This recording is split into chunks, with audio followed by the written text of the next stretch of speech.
the way I felt. A little piece of me was nervous, a little piece of me was scared, but my main emotion was one of great excitement, because I knew 12 hours from when I'm taking this picture, I'm going to be sitting right inside there blasting off. And I almost couldn't believe where I was and what I was about to do.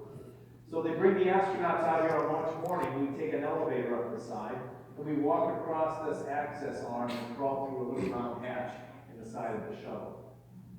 There I am in my launch suit 3 hours before liftoff, taking the elevator up. There you see Space Shuttle Columbia. And they strap us into our seats one at a time.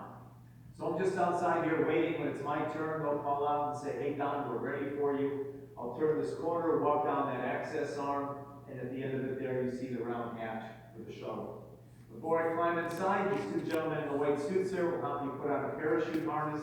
They'll do a last minute check of all my equipment. Once everything looks good, I get on my hands and knees here, crawl on that white board, get inside. We've got a few folks there to help strap us into our seats. We're laying on our backs for liftoff. We've got shoulder harnesses and seat belts. They strap us in good and tight because there's a lot of shaking and vibration during launch. You don't want to bounce out of your seat, hurt yourself, or damage any equipment. So they get us in there good and tight.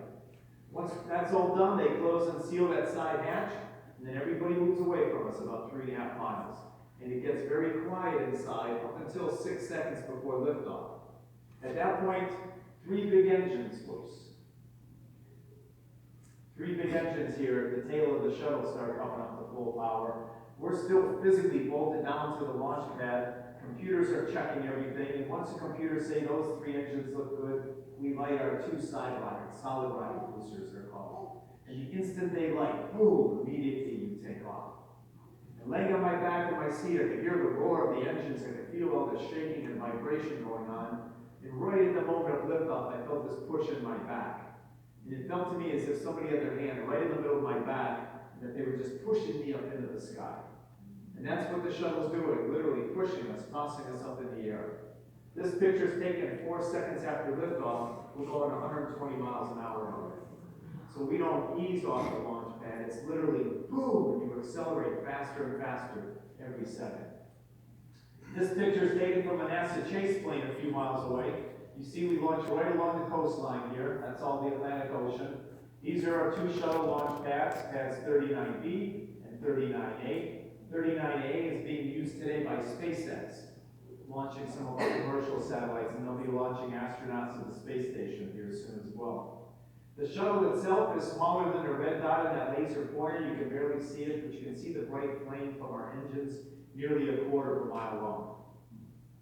2 minutes into the flight, we're 25 miles up in the air, and after 2 minutes, we're traveling at a speed of about 3,000 miles an hour at this point.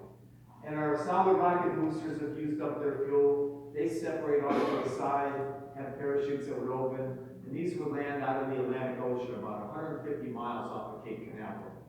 NASA had ships in the area. We recover these, haul them back here to the Kennedy Space Center, where we would clean them up, load them up with new fuel, and use them again on another mission. So at this point, we have our space shuttle right there. 3 white dots are our 3 big engines burning. We're using fuel from our big fuel tank. Our 7 astronauts are sitting right up here in the first section, and that's going to take us the rest of the way to space. 8.5